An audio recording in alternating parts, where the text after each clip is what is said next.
welcome in. We told you it was going to happen. 2021 is here. Stephen Humes, Gabriel Apria, The Hop, the Craft Beer Podcast. It's a party time, people. We're going to Germany.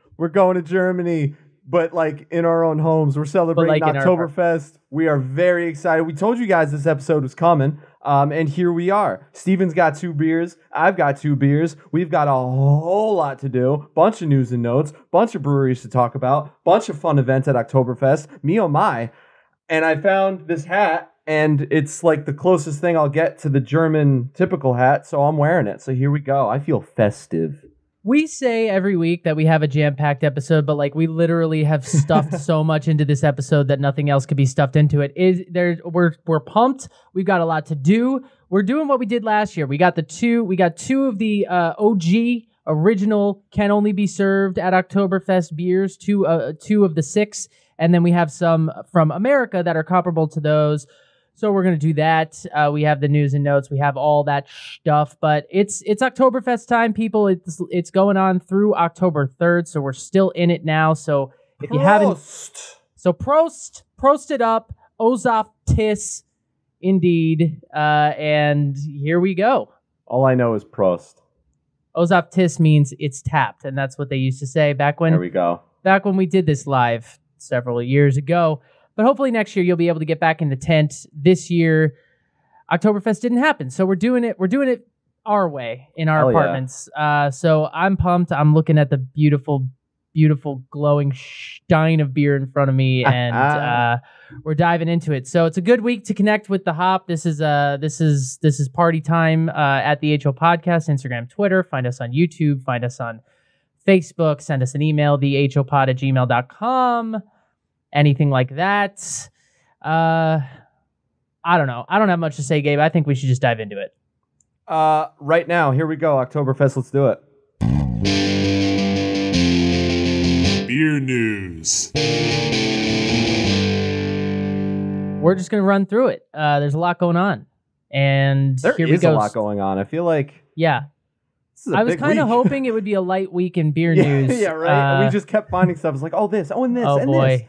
We have a lot to talk about. Stone Distributing has acquired 4 new suppliers, adding them to their portfolio in Southern California. It's not a big deal, but it is a big deal for those brands, and it means that they'll probably get a wider distribution. And the reason it caught our eye is because one of those 4 new suppliers is Crowns and Hops, which was on our show. We love Crowns and Hops very much, so I look forward to Crowns and Hops being more widely available across Southern California and maybe even beyond. There is a Guinness tap room opening in Chicago in 2023. How do we feel about it? They're magically delicious. Sure, why not? That's true. There you go. It's an opportunity to play it. They signed a multi-year lease on a 15,000 square foot space. It's part of a historic railroad department. I would take a Guinness tap room in Alaska if it was available. I'll take this anywhere. So if you're in Chicago, 2023, it's coming. Schmaltz Brewing has ended its days. Another one bites the dust. Another brewery hits the ground. The company's been around for 25 years. It is recognized as the nation's only Jewish craft beer brand, and owner Jeremy Cowan is passing the torch. Actually, he's extinguishing the torch for good. He's killing the brand. Wow. He's going to be doing he's going to be doing a kind of farewell tour. He's going to be releasing a final version of one of their beers, the Bittersweet Lenny's RIPA. And then they're also going to be doing an Exodus 2021 barley wine ale brewed with dates, figs, pomegranates, and grapes. So go out with a bang, Jeremy. Good for you. And he's moving on to focus on his work at Alphabet City Brewing. So Jeremy's sticking in the beer world, but he's staying in the game, which is really cool. So he's taking his talents elsewhere, which is totally fine with us. Yeah. The Ball Corporation is opening a new facility in Las Vegas. So hit those casinos and then hit up some beer. Ball announced they're building a $290 million aluminum beverage packaging plant in North Las Vegas with plans to begin operation in late 2022. So this is coming up soon. They are going to be doing big things, We talked about Vegas last week with the chocolate statues, and now they're getting even more. Vegas sounds fun. And why is this news? Because Ball Corporation over the past year has had plenty of its share of struggles just getting, aluminum. The aluminum cans have had a shortage, so it's good to know that there's going to be another facility out there. Recycle, you little bitches. Making cans for us. A lot of beer benefits going on lately. Trogs Trail Day is a beer that's come out benefiting Pennsylvania's Kidney Ridge, which is a area of the Appalachian Mountains. Griffin Claw Brewing has created a collaboration beer called TRI-21 to raise awareness for Down syndrome. Montauk Brewing has a partnership with the Animal Rescue Fund going on, and a collaboration has been started by Oak Park Brewing to celebrate the 51st anniversary of People's Beer, which is one of the nation's first Black-owned breweries. We love to see beer doing good. Get your hands on any of those. You are doing good for the world. When you said Griffin Claw, you know where my brain went. Harry Potter. Gryffindor! Lawsuits! Yay! One of our favorite news segments. The RTD brand Loverboy, they have officially resolved their lawsuit with Night Shift Distributing in Massachusetts. Very good to see. But the Jack's Abbey lawsuit against Atlantic Distributing in Rhode Island has been ordered to go to trial. So I would love it if maybe Judge Judy could be a part of this. I don't know if anyone has her number. We can call her, but that's happening. If we get any more updates, we will let you know. Gabe and I are getting our court passes in order. We will be floor reporting from the courthouse. I would love to be a juror. I'd be like, can we get a sample of the beer? That would help my decision. It'd be like, do you have any biases against... yeah, we have 92 episodes worth. Have you heard of the hop? Then, yeah. Sam Adams Utopias is here, people. Oh, this is like one of my favorite things to talk about every year, and it's the final thing in our news and notes, and it's a beautiful thing, and it's available starting October 11th. If you can get your hands on it, it comes in a beautiful vase. I don't even know what to call that. It's like a beautiful cask thing that they sell it in. It's ridiculously expensive, but it's a gem, and they do it every year. This is the 12th biennial edition of Utopias, and this one has a little bit of a twist. This one was finished on 2,000 pounds of cherries, including Michigan Ballatin cherries, to bring a slight sweetness and touch of tart flavor to this. Wait for it. 28% ABV beer. Good Lord. Heaven help me. Me oh my. Call the doctor. I mean, it is pretty pricey, but like I feel like if you and I split a bottle and we like did the next time we did an episode where we were sitting across from each other, we could like take a shot of it and be wasted. Oh my God. I'm kicking myself. I've been kicking myself for like 4 years because I once was in a bar. They were selling it by the shot glass. It was like $10 for a shot of this. Oh man. I should have done it. I didn't do it. I regret it so much. And I've never had it still to this day. So if anybody wants to send us a bottle of Utopias, you can hit us up, thehopod@gmail.com. We'll give you our information. Yeah, we'll drive to you. Massachusetts ain't far from me. Exactly. No, seriously, we'll travel for Utopias. Steven, I'll go get it. I'll wait for you to come back to this coast. We'll knock it out. I will cancel plans to drink Utopias. All right, let's hear that German accent. I don't know about that, but we can hear some German music. All right. That'll work. Gabe did it last year. Now it's my turn, and I don't speak German. Yeah, you did. Oh, cool. All right, here we go. A toast to Oktoberfest. Ein Prosit, der Gemütlichkeit. Ein Prosit, der Gemütlichkeit. 1, 2, 3, Gustafa.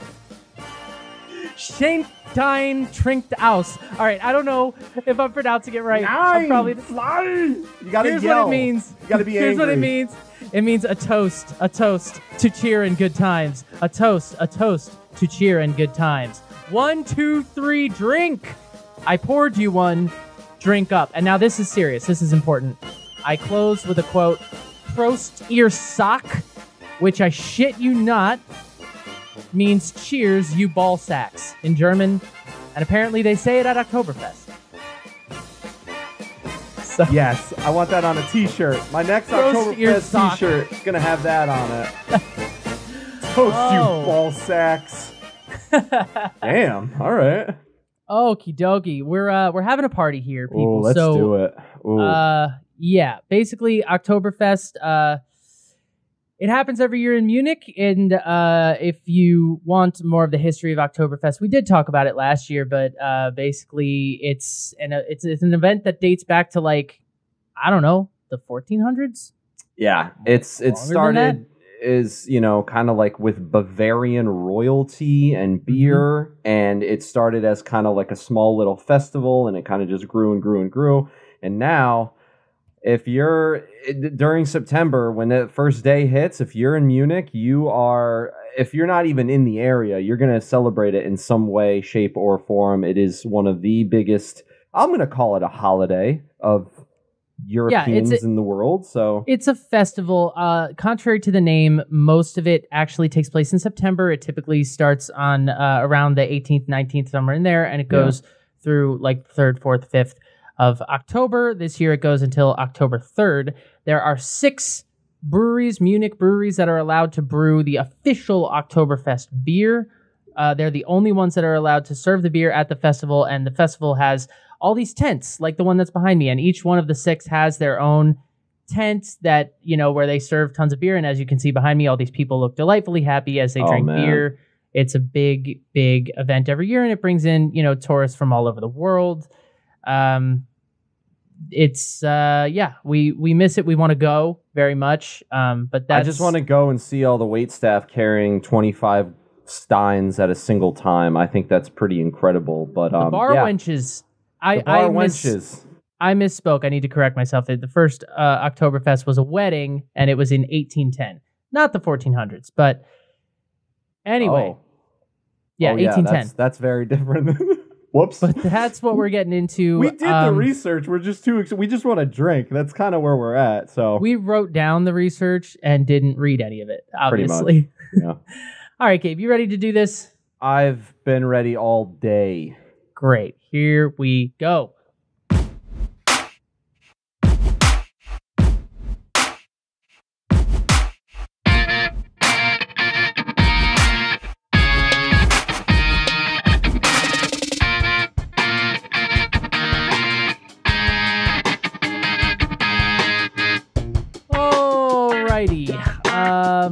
You mind if I go first?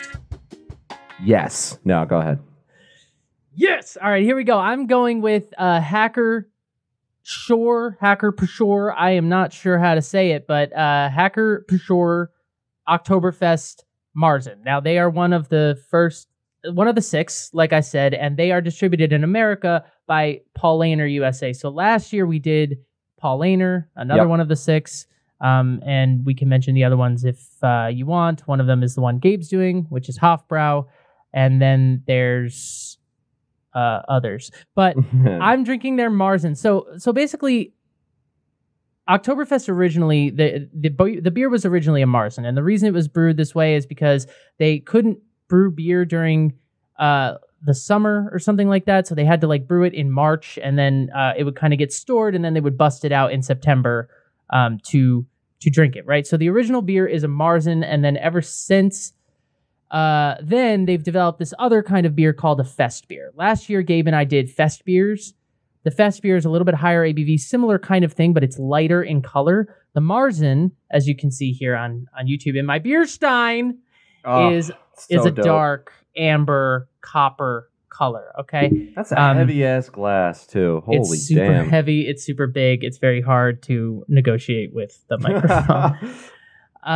But, okay, Hacker-Pschorr's website says, forbidden as it was to brew in summer a stronger beer, the Märzen was brewed earlier in March. That's what I said. It would finally be served at the Oktoberfest under the, quote, heaven of Bavaria. We have returned once again to the age-old recipe and recreated that gloriously smooth, honey-colored piece of history from times gone by, and all is brewed with due reverence to the Bavarian purity law of 1516. That law basically states that only malt, hops, water, and yeast belong in beer, not other shit. I agree. This beer is brewed with Marth, Grace, and Catamaran barley varieties, basically 2-row malt. And the hops are Hallertau Tradition and Hallertau Hercules. It clocks in at 5.8% ABV. The IBUs or EBUs, it's the European version, but same thing, sort of, are at 28. Beer Advocate 89, Untapped 3.69, and the SRM is about 13. Looks very dark brownish, but it's also on camera, so. Copper color. I mean, that's so basically if you're drinking an Oktoberfest beer, to reiterate what I was just saying, you're either going to be drinking a fest beer that tends to look more like a Pilsner. It tends to be golden, sunshine in color. I believe we have one on yours is one. Okay. So I was going to say we have one coming up. And it's a little bit higher ABV. The Marzens tend to be in the 4.5 to 5.5 range. The fest beers tend to go higher up, a little upwards of 6. So, but the Marzen was first, and the Marzen was the original one. And I'm going to try and get my face into this glass and tell you what I smell. Yeah, I don't know how you're even going to go about that. Yeah, you might need to tip that a little bit. But yeah, I mean, those classic beer steins are as you all know, they're the classic glasses of Oktoberfest. I believe they're all each I think that's 1 liter size. Yep. So, we could talk about more of the traditions later, but there is a tradition at Oktoberfest that requires chugging one of those bad boys, and what a challenge. I poured 2 American 12-ounce beers into this, and my glass is only half full. I could get 2 more in there. So no wonder everybody's wasted at this event. Exactly. On the nose, malt, caramel, toffee, all of that stuff, some sweet bread. There's a little bit of fruitiness to it. Maybe some like apple almost, but maybe a little bit of berry, but that's in the back end. It's mostly that caramel malt up front, and a little bit of spiciness. There's something sort of nutty about it, something earthy about it. I can tell you right now, I'm looking at the glass and just the lacing that happens along the sides of this bad boy are beautiful. It's like a nice sort of like off-white, almost tan, very frothy, creamy head that just laces really well. So this is as classic as they come. I cannot wait to drink this. Prost. Here we go. So yeah, Hacker-Pschorr, Pschorr. And I wanted to ask, is the tent behind you, is that Hacker or is that another one? Do you know? He's got no idea. Great. I do not believe this is Hacker-Pschorr. I just liked the color of it. It matched my shirt. No, it looks great. I mean, it doesn't matter. I was just wondering, but the 6 that there are, there's Hacker, there's Paulaner, which, as I mentioned, is also Paulaner USA, is the distributor responsible for bringing this here. There's Spätenbrau. Yep. There's Lowenbrau. There's Augustiner Brau, and then there's Stalich's Hofbräu, which is the one that you're doing. Yeah. So we did Paulaner last year. This year we got Hacker and Hofbräu. Maybe we'll do Spaten next year. I don't know. I mean, if we can get our hands on it, yeah, I'm down. I don't even remember I think we did one other Hofbräu last year because I did the Paulaner. We both did. We both did the Paulaner. Got it. I believe. Okay. I believe. You could correct me if I'm wrong, listeners. It's been a full year of drinking beer, so forgive us. Go back and listen, though. Great episode. Okay. This is delicious. I love this so much because the Marzen style is robust, and it just feels like fall. I think I love a fest beer, too. I really do. When I walked into the shout out to Sunset Beer Company. Haven't been there in like 2 years, so it was great to see them again. But when I walked in there to purchase this, it was sort of like I was walking around to all these breweries, and I was just like, yeah, I want your fest beer and your Marzen and your fest. Yeah. I love this style because it's pretty easy drinking, but still sturdy. The alcohol is not, it's not a crushable like session situation, but the alcohol is low, so you can drink a good bunch of them. The maltiness, the sweetness of the malt is really nice, and it doesn't kill you with. It's just really well balanced. So, but all that to say, if I had to pick between the Fest beer and the Marzen, I think I would go with a Marzen. I love this. It's follows the nose perfectly. Honey, caramel, toffee, slight bitterness in the back end from the hops, but not much. They're just there to support. And the hops that are there are spicy. It's not a lot of bitter. It's not a lot of pine or bite. It's just a little hint of earthiness as it goes down. And in the mouth, it's creamy. It's flavorful. Nice. The carbonation is moderate, just where you want it to be. Like I said, it's hearty, but it's pretty easy drinking. Like you could sit in the beer tent and crush 2 of these and be like, I don't even know why I'm hammered right now, but I'm hammered right now. Exactly. But that's all the fun of it. That's the point. So, this is as classic as they come. This is a beer as old as time. It's won a gold medal at the Denver International Beer Competition. Oh, it's really good. It's really, really good. Hells yeah. Am I making you thirsty? Obviously. You always are. I mean, is it my turn? You going to pass the torch? Go for it. Take us into the world of the Fest beer. Bang, bang. Fest beer. Hofbräu. This is, as Steven mentioned, one of the OGs. Even the label is OG. It's really great. It is 6.3%, 23 IBUs. Beer Advocate gave it an 80. Untapped gave it a 3.6. All right. So, obviously, it's available during Oktoberfest. It is a bottom fermented beer. That's how it is brewed, and they're very specific about that. The hop varieties are Hercules, Pearl, Magnum, and Select. And Pearl is spelled P-E-R-L-E. Interesting. Yeah.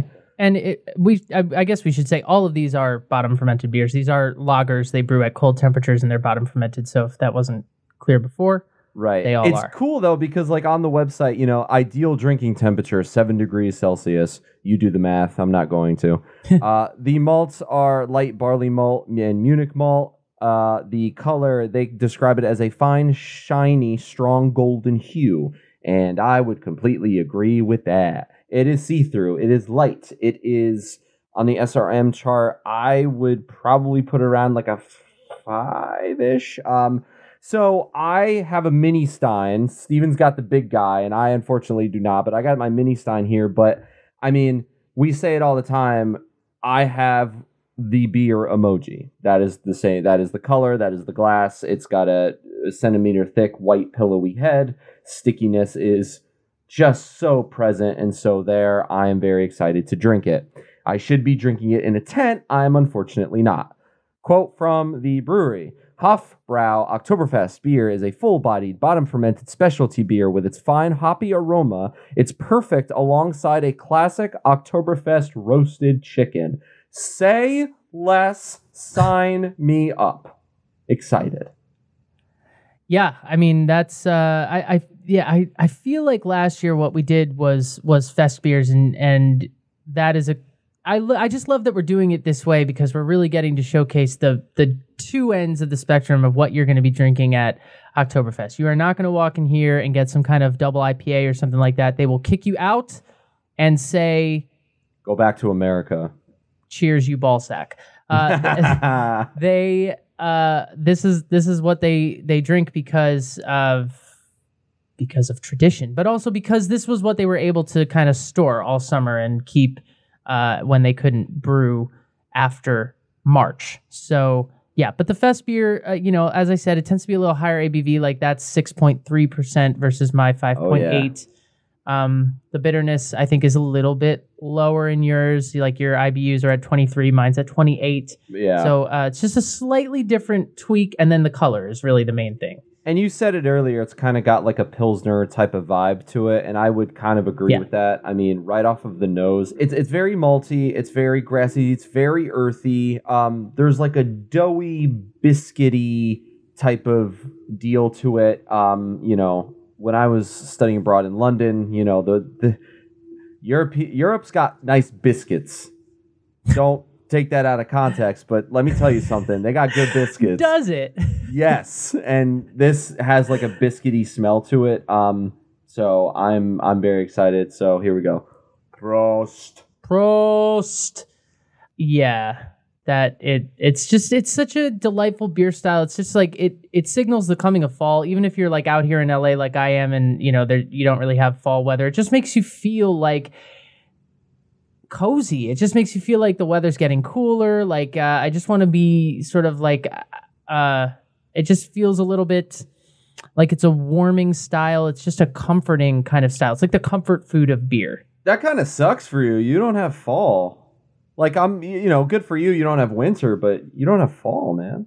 Yeah, it sucks for like a sweet 3 weeks. And then I don't wear jackets. And then while I'm freezing, you're chilling by the pool. Correct. Okay, the taste. This is wild. It's sweet. It's got like a very sweet, malty, almost like if you take out the cinnamon, kind of like a cinnamon roll almost. Like that sweet, like a bready sweetness to it. I think I'm getting honey. There is a little bit of hop character because of the ABV, but not too much. I would say it's more malty than hoppy, but hops are definitely available, and they're there. I wish I was in a tent. I'm unfortunately not, but that's okay. There's something so pleasant about it. It makes you want to keep drinking more, but it doesn't.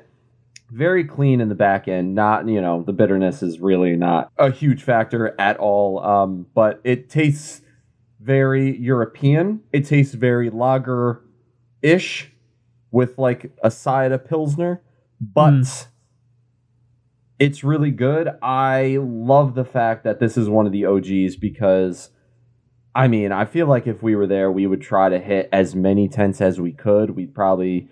Oh, yeah. The plan would be to go from one to the other, but, I would love to start with this, even though the ABV is 6.3. Well, what's interesting is that the fest beer style was first introduced in like the 50s, and it kind of is the predominant style now at Oktoberfest. The Märzen is good, though. Yeah, I feel like the Märzen, it's for the people that want something a little, not heavier, but a little on the like, I don't know what other word to describe it as, just like darker, more fuller, whereas fest beer is more like the lighter stuff, the more of, you could probably, if you're drinking like all day and you don't want to feel like full or anything, like I like this as an Oktoberfest selection just because it's easy to drink. Like this goes down very, very smoothly. Yeah, it's a perfect balance of hops and strong, sweet malt, and they both kind of are, but the fest beer, the hops tend to be just a little bit more present. It's like you said, it's lighter in the body. The malt is just a little bit lighter, less toasted. And like I say, since the 50s, I think it was Augustiner was the first one to introduce the fest beer, but they all kind of took it off. Paulaner doesn't even brew a Märzen in Munich anymore. They do it in America, but in Munich they only serve their fest beer. They call it Liquid Gold. They stick to their go-tos, their flagships, if you will, and that's dope. Yeah. So these breweries, we're not going to get too much into kind of the history of all the breweries, actually all 4 breweries today, just because we have 4 breweries. Yeah. But I can tell you a little bit about Hacker-Pschorr, which is basically that they've been around since 1417. They are always brewed in accordance with that purity law, which should I try to pronounce what it's actually called? It's the Reinheitsgebot of 1516. Reinheitsgebot! Which is a Bavarian law that says that beer has to consist only of malted barley, water, and hops. It's hilarious because that little law is plastered like all over, like this bottle, probably your bottle, everywhere. It's like, hey, it's great. It's a beer that's just steeped in tradition. You know what I mean? Like, so the brewery, a brewery that's been around since the 1400s. It's rare. Like, Guinness is one that we've had on the show a few times where it's like, we're not going to give you the whole history of the brewery. It was originally the Hacker Brewery, then the daughter of the brewmaster, Maria Theresa Hacker, she married a guy who worked there named Joseph Pschorr. Then he started the Pschorr Brewery, and then in 1813 this merger happened or something like that, or maybe it was a little later. But the point is, there's so much history, there's so much tradition that these breweries are steeped in that, like, the beers are not going to be mind-blowing because this is what all beer is based on. Does that make sense? Like if you're going to Guinness Stout, like Guinness Irish Stout is the Irish Stout, and everything that we make that's an Irish Stout in America or anywhere else is based off of what Guinness did. And like this is what a Marzen is, and like every Marzen you have, I think it might taste a little better where it originated, just because, you know, with, if you want to get real technical with shipping and with handling and yada yada yada. Yeah. But yeah, for the most part, I mean, it's solid beers. And these are these breweries specifically are breweries that almost unlike Guinness, to be honest, like are still doing what they always did. The recipes haven't changed. These are Bavarian breweries that I wouldn't call them craft breweries. They are big breweries, but it's not like a Budweiser situation where like there was a recipe that was once good and then corporate took over and all. Like these are still what they always were. Right. I wonder if in Munich, like to everyone there, they consider this like this is our craft beer, or if they don't even give that a designation, it's kind of just like I would love to sample a Munich brewery that does like a double IPA.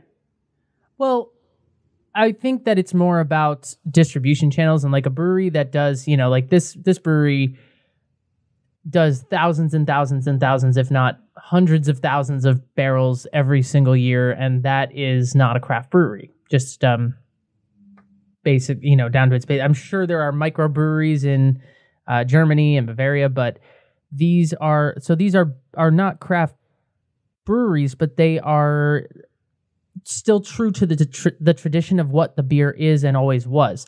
They stick with the same ingredients, they stick with the same recipes. There's no like corn syrup in this beer or anything. Not that a brewery would ever do that, but like if a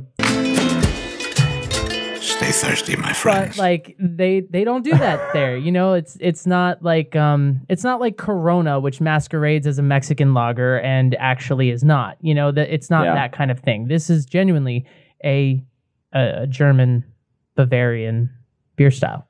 Hashtag find your beach. Hofbräu, real quick, started the entire operation started as a culinary challenge, quote unquote, 400 years ago. Since he found the beer brewed in his court in Munich to be of poor taste and quality, William V in Roman numeral is 5, right? Yes. Great. Dude, side conversation, Roman numerals suck. I don't know. I know X is 10. I know 1, 2, 3, and 4. After that, forget it. Anytime the Super Bowl, those Roman numerals, I'm like, what number are we on? I never have any idea. Anywho. All right, good to know. It's a struggle. William we found V. Gabe's weakness. He was the Duke of Bavaria. He founded the Hofbräu House in 1589, the birthplace of the brewery and gastronomy. Thank you. Whew.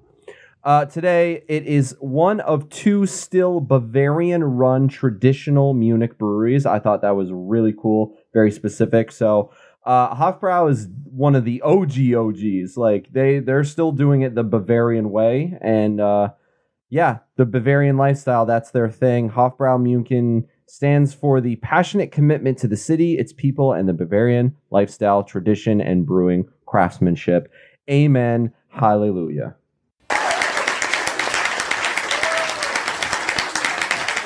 Big ups. It doesn't get better than this. This is where it all started. But these beer styles have been mimicked. They have been translated. There's craft breweries. You know, you should be able to get your hands on these, but maybe for some reason you can't, or you don't want to, or you're just at a craft brewery down the street that you like and you want to try their fest beer. And, you know, these styles definitely exist in America and tend to come out around this time. And we're going to prove that right now. So take everything you learned. We've done the history. Now we're going to do the modern side of it. We're going to go to some American breweries that are brewing fest beers and Marzens here. Do you have any final thoughts? I'm empty. It was delicious. Obviously, I chugged the shit out of it. It was sweet. It was malty. It feel good. It honestly, okay. I'm gonna say this, and people might think I'm just making this up. I really mean this when I say this. Maybe not Oktoberfest itself, but this beer will put you in the festival like mode. Like it makes you want to be outside with friends drinking at some sort of event, whether it's a beer tasting event or the Vermont beer thing we did. I mean, it makes you want to be outside like with people. Maybe you're wearing Lederhosen. I don't know. It's your decision. But it was really dope, and I have a huge appreciation for the history and for everything that went into it. Great. With that, we're coming back to America. So we're flying here we go. back. We're flying back, but we're sticking with the style. And I'm home. I'm in California. And this next one is interesting because I'm going to Dust Bowl Brewing. They are out of the central coast of California, or the Central Valley area, and I'm doing their Oktoberfest, obviously. It is a 5.5% beer. IBUs are at 22. SRM chart, we'll talk about that. Beer Advocate has not rated it. Untapped has it at 3.7. Now, the brewery's description.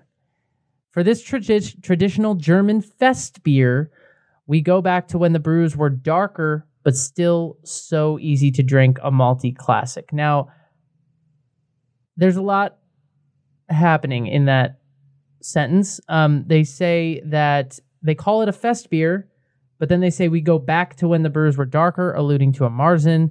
The brewery calls it a fest beer. Look, it's a Marzen. That's what it is. It's a Marzen in the ABV. It's a Marzen in the IBUs. It is certainly a Marzen in the color. If you're on YouTube, you can take a look at it. It is a copper. Yeah. It's almost darker than the Hacker-Pschorr one that I was drinking before. It is definitely a deep copper color.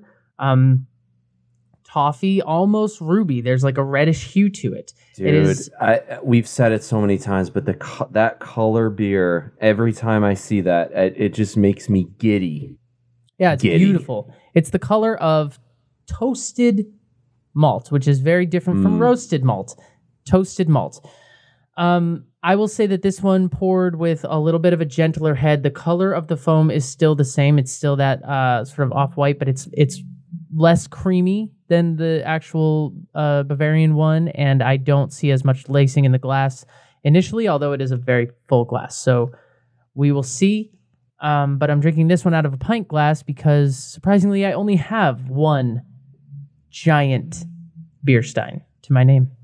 So here we go. Wait, so you didn't buy extra? Ugh, come on. I did not buy two of those. I don't know why I'm talking shit. I don't have any, so I'm not going to say anything, but this one looks good though. I mean it though. That color is like, The color's beautiful. The thing is, like, I'm interested in this because these are two beers that on paper are pretty identical. So I'm gonna have to try and pick out some subtle differences here if I can. I can tell you on the nose is much more subtle here. I don't get as much flavor coming off of it. The flavor or the aromas that are there are the same. They're nutty. They're a little bit of sweet, definitely the sweet bread, pumpernickel bread, all of that kind of stuff.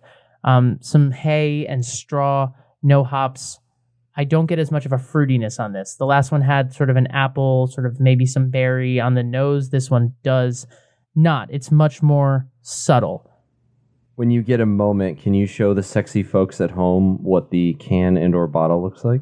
Oh yeah, I absolutely can. It's nice. It's so if you're listening, it's a can that is different from a lot of Dust Bowl's traditional can art, but basically it's white across the top. It's a clean looking can, white across the top, and then the bottom is that sort of traditional Oktoberfest sort of banner. It's like a blue, light blue fading to dark blue towards the bottom, and then it's got like just diamonds in it, kind of like a banner that you would see hanging up at Oktoberfest. Okay, Gabe? Lit. All right, I'm going to now. I didn't know what it looked drink the like. beer. I was like, show everyone else, but I was like, show me though. You might need to know. Yeah. Yeah. All right, here we go. I want to see what it looks like.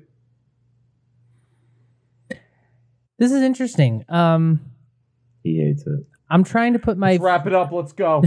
No, I'm just trying to put my finger on what the differences are because I don't hate it at all. I like it, but it's definitely different from the original beer. I would say that it's less sweet, like in terms of coffee or toffee caramel, in terms of that world.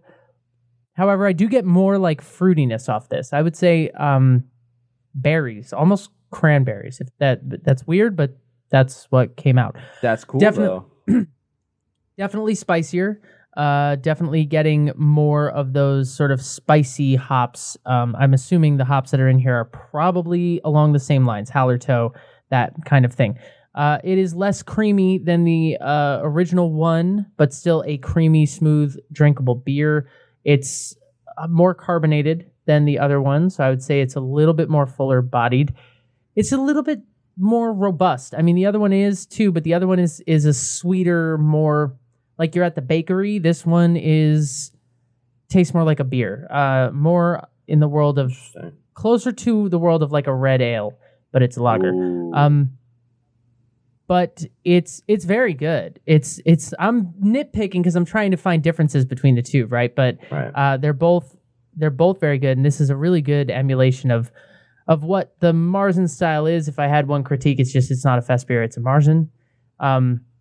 But Dust Bowl Brewing, this is a specialty beer for them, and I won't talk about them too much. But they're basically, like I said, they're a California brewery in the Central Valley that was founded by this high school teacher, Brett Tate. He kind of had a passion for brewing. He found this guy, Don Oliver, who's their current brewmaster now. He had just won the 2006 Samuel Adams Long Shot Homebrew competition, and they formed this brewery, and they currently distribute in California, Nevada, Oklahoma, Texas, Pennsylvania, Vermont, and Arizona, which is a very weird footprint.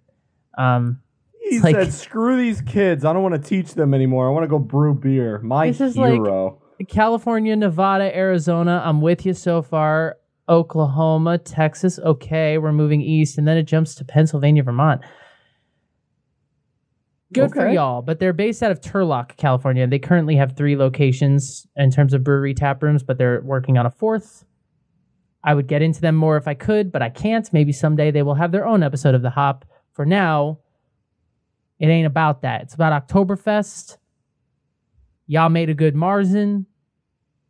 I kind of like the OG better, if I'm being honest, but this is close. Good work. Go. Okay. And Gabe, I yield the floor because you're taking us to a whole different place right now. Pretty much, yeah. I'm taking it more toward the pumpkin side of things, and you'll understand why. This is the Jacktoberfest Pumpkin Märzen. It is an amber pumpkin lager, and it is coming from Ross Brewing Company. Very excited. They are out of New Jersey. So Steven's going to California. I'm going back to New Jersey. It is 6.1%, 21 IBUs. Beer Advocate has yet to review it. Untapped give it a 3.91. Quote from the brewery. The Jacktoberfest combines 2 of the best things about fall, Oktoberfest beers and pumpkin beers.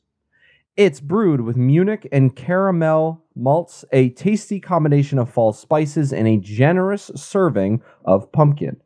Very interesting. It's then lagered for more than a month, allowing for robust flavors including nutmeg, cinnamon, cardamom, candied yams, and of course pumpkin. The ultimate fall beer will quickly become one of your faves. We shall see about that.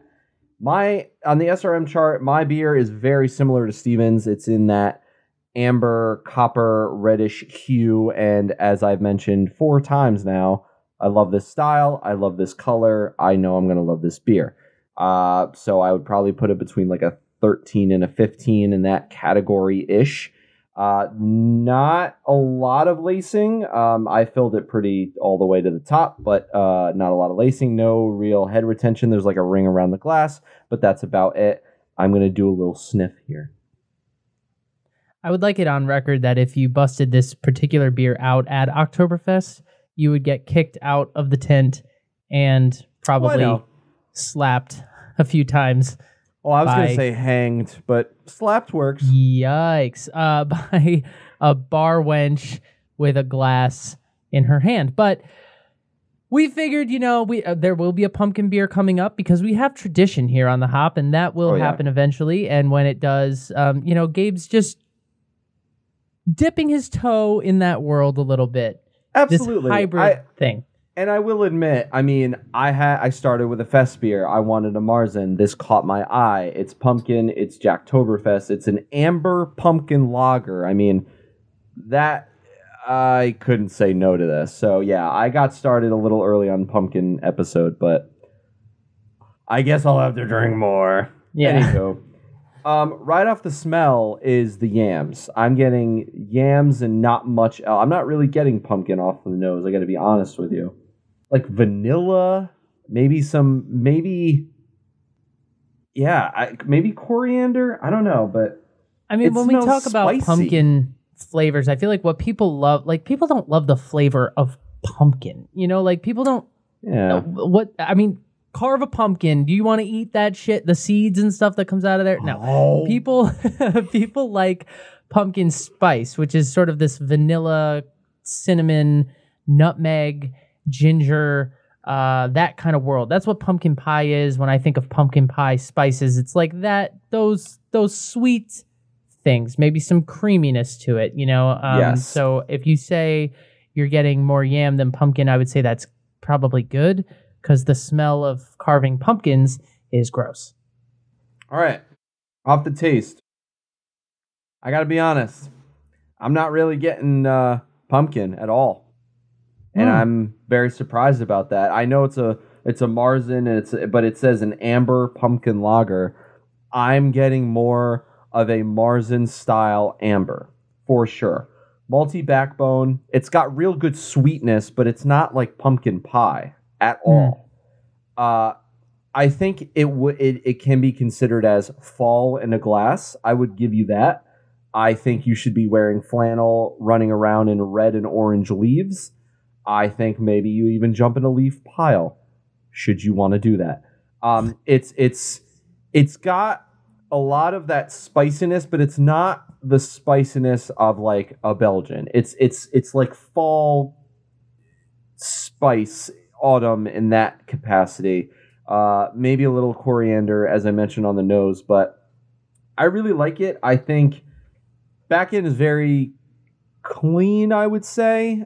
It definitely leaves a taste of the malty sweetness, but I think it's easy going down. It's 6.1%. It's pretty cool. I really enjoy it. I just, the way it's advertised, if you're on YouTube, you can see it. There's literally a dude holding a beer stein dressed with Lederhosen with a pumpkin for a head. That to me, the can is orange. Like, that to me is like, there's going to be a shitload of pumpkin in here. I'm not smelling pumpkin. I'm not tasting pumpkin. And as good as this is, I'm going to deduct some points for that, to be completely honest. I'm going to be that guy. So, but it's good. It's that amber. I hate to say this because I'm not drinking it, so I feel like I don't have a right to critique a beer, but it feels like a beer that doesn't know what it is. Like the from what I'm hearing, it's like pumpkin Marzen, amber pumpkin lager, half pumpkin, half not pumpkin, but like it's Oktoberfest, but it's not Oktoberfest, and then you drink it and there's no real pumpkin flavor. It's like what are we doing? I feel like it's one of those beers that they tried to make it so it can be for Oktoberfest, it can be for fall, it can be for Halloween, it can be for a casual night of drinking an amber lager, it can be for maybe toward the winter when you want to get cuddled up in flannel. I feel like they tried to kind of like, how many categories can we touch? And that doesn't always work out, what difference does it make? But I'm not the brewer, so I wouldn't know. So I see what you're saying. I think, above all, I'm going to go with a Marzen style amber lager that's spiced with sweet notes. And you remember that Bavarian purity law that we were talking about? Y'all just broke the law. Y'all just broke the law. Y'all are in trouble. Yikes. Very, very quickly, Ross Brewing, located in Monmouth County, New Jersey. It was started by John Ross Kokoza. They started... The building they are in was formerly the site of a lobster company.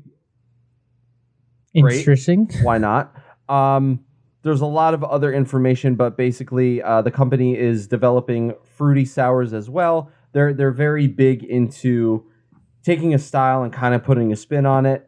They are really great. They have a lot of other interesting beers on tap. They have, I think this is another brewery that has like kind of a lot of flagships and they kind of stick to it and they do it really well. But yeah, I mean, this beer is not bad, but I just think it's marketed a little incorrectly.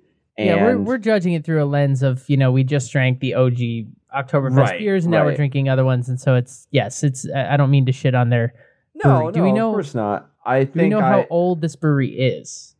This brewery started 4 weeks ago. No, I'm kidding. I have no idea.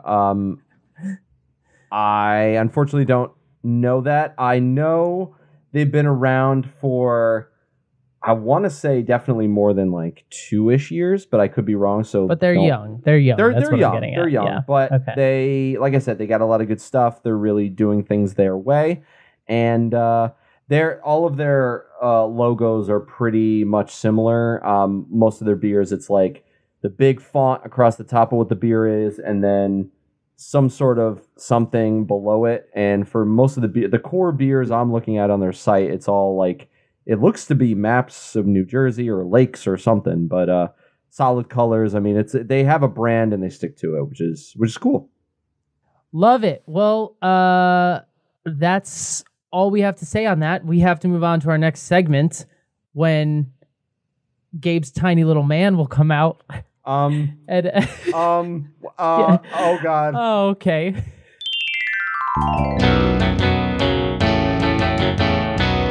Can Art and Crafts. 10 out of 10.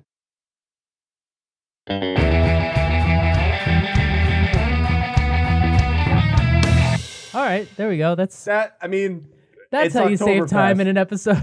How do you judge it any other way? It's Oktoberfest. Yeah. They're 10 out of 10s. Moving on. Great. Oktoberfest. Listen, this is such a great time of year, and it's if you're in America and you ignore it or you don't pay attention to it, like give it some love. Like get out there and get your hands on some Marzens, some Fest beers, even if they're American. But honestly, like you're gonna spend less money and have an easier search to just go to the imported section. There's only 6 of them. Your local craft beer shop probably doesn't even have all 6. Go grab yourself a Paulaner or a Hacker-Pschorr or a Hofbräu or whatever you can get, Augustiner, it doesn't matter, Spaten, and have yourself a rocking good time. They're great beers. And here's the other thing. I mean, we're just going to be real. They are their own thing, but they do kind of have very similar qualities of the other American beers you're used to. So it's not like you're going to be drinking something totally different. It's just going to be their style, their way, but it's going to be a good beer. These are great beers. So yeah, they really are. They're like, it's really flavorful. It's a really balanced beer style. It's a really delicious one, and it feels like fall, whether you're talking Fest beer or Marzen, either one, but you could take your pick, decide which one you like better, and go for it. Because honestly, I really think, and no disrespect to Dust Bowl or Ross Brewing, both are worthy of being on the show in their own right, but I really think this episode specifically just reinforced, like, no one does it better than the OGs when it comes to this particular beer style. So, and I gotta be honest, not to put aside the American brewers we had last year, but I think last year it kind of did that as well. I mean, it's just, these are the OGs. I mean, there's nothing really like it. They know this style, they know this festival,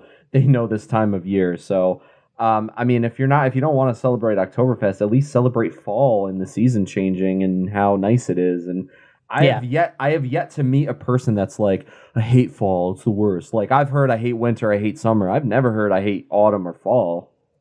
Because fall's a great season, and the beers that come with fall are great. And I love pumpkin beers too. I've talked about that on the show last year. I will talk about it again this year. I love this time of year for food, and beer is just a really good time. So talk dirty to me. Okay, we got one last thing to do real quick.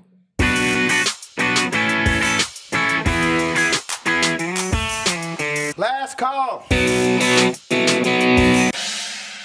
And we're not going far. We're just going to stick in Oktoberfest and just talk about some traditions that we didn't know about. Yes. That are fun. These are new. New to us. Most of you might know about the foot on the table tradition. So apparently, at Oktoberfest, first of all, you have to be sitting to order a beer when you're in those tents. Because if you're standing up, running around, no one's going to come to you. So sit. But if you put your foot on the table, it signifies, quote, that you are prepared to chug an entire 1 liter stein of beer. The people around you will cheer you on, and you do not have the option to back out once you have committed. Now, what's crazy about this is... so obsessed with this. Because you're at the event and sitting around roughly 5,000, 6,000 people, everyone else is going to get into it. So if you screw it up, you're going to get heckled as shit. Oktoberfest is so much more than just beer. They do have rides, and like it's a big festival. It's like a big event. There's food, there's beer, there's pretzels, there's sausages, my God, there's pretzels. There's so much food. But they have rides, and I love this one article we found that's like basically like a guide to Oktoberfest. It's like the picture they have to say, hey, there are rides. There is that ride where you like sit on a swing and it like spins and you're like flying through the air. Oh, the swings. Yeah, that's a great ride. Yeah, but I'm sitting here like 2.5 beers in, and I'm just looking at this picture going like, ugh. Nope. No, thank you. I don't need to do that. That seems... maybe do that before you start drinking and eating everything in sight, but... Yeah, or maybe that's where you send the kids with like the 18-year-old babysitter, and then you just disappear into a tent with 6,000 people, never to be seen again. I just can't imagine like putting your foot on the table, down a liter of Marzen or something, and then go hit the swings. I don't know if I'd be able to do that. I couldn't. I definitely could not. There'd be a lot more flying through the air. Yeah, I feel like I'd be able to drink it quickly, but like I wouldn't dare. I'd be like, I'm not a local. I'm not going to be like, that listen, guy. don't sit in front of me because I might projectile vomit all over you. But Steven, yes. Do you know about the traditional dance that happens at Oktoberfest? I have heard something about this. Do you know what dance it is? Is it the Macarena? Nope. They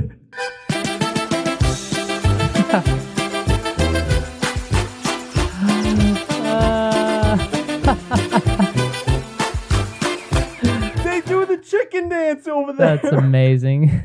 Are you kidding me? They do the chicken dance for Oktoberfest. I don't know what it has to do with it. Apparently, in German, it's Der Ententanz, which is quoted as dance little bird, or simply put, the chicken dance. But apparently, the chicken dance is like the traditional dance of Oktoberfest. That's beautiful, honestly. That's it fits. Amazing. I heard that music and I felt like I was in this tent behind me, which if you're not on YouTube, you should take a look. Like, this is what it looks like. This is not like an artist the Coleman rendering tent you pitched when you went camping. This is like these are like This is like a Cirque du Soleil tent. Yeah, they're massive like structures, and this is the reason it hasn't happened in 2 years. Look at that super spreader event behind me. Oh, but, yeah. There's a whole bunch of like tips and tricks in this guide. Don't wear sandals because people might step on you and you might get beer all over your feet. Don't steal the signs. Don't sleep outside, which is probably good. Not good because of like weather, but because of pickpocketers. That was the big thing. And apparently if you steal a stein and get caught, you're looking at a hefty fine. Yeah. I don't see a frown in the room. Let me put it that way. I want to go to Oktoberfest. I want the hop live from Oktoberfest in 2022. Gabe, let's make it happen. Dude, I would want nothing more. We've always been talking about taking a trip to London just to like go hang. Why not we just like plan it out? Yeah. So on, we're in London on Thursday. We're in Oktoberfest on Friday. Getting around in Europe is like traveling through states in America. It's actually not too hard. Although London to Germany might be a little bit of a trek. We might need a flight. We'll figure it out. It'll be great. This is for us to worry about, not you, but you stick with us. Stick with the hop. It might happen in 2022. Who knows? At Oktoberfest literally going to be like...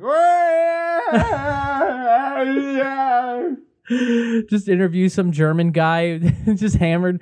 Doesn't Sir, speak how English. long? Yeah. How you Prost. feeling, bud? Sir, cheers, you ballsack. I don't remember how to say it. All right. That's going to do it for our Oktoberfest episode. Guys, this was as fun as we thought it would be. So thank you for spending it with us. Hey, it goes on until October 3rd. You have a couple more days, so get out there. Grab your Marzens, your Fest beers, and they're thank you to... They're available now, especially this time of year. And if you can't get those, start getting pumpkin and let us know if we should get anything specific, because our pumpkin episode is a coming. Yeah. And with that, we're going to go. If you're a football fan, enjoy that hot Jaguars-Bengals game tonight, and we'll see you next week. I need a pretzel.